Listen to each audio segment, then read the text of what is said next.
மக்களே, ஃபேபிட்ஸ் ஆஃப் அறுசுவை சுவைப்போம் பாவ் பஜ்ஜி பஞ்சாபி ஸ்டைலில் சூப்பரான ஒரு சைட் டிஷ் உங்களுக்கு ஈவினிங் ஸ்நாக்ஸ்க்கு கொடுக்கலாம்.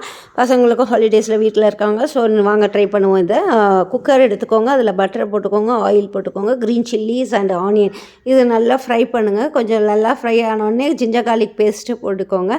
அது கூட டொமேட்டோ பியூரி எடுத்துக்கோங்க, அதுவும் இதில் ஆட் பண்ணிவிட்டு நல்லா வதங்கினோடனே வெஜிடபிள்ஸ் கேரட்டு, பொட்டேட்டோ, கார்ன்ஸு, என்ன வெஜிடபிள்ஸ் பீஸ் கூட போட்டுக்கலாம்.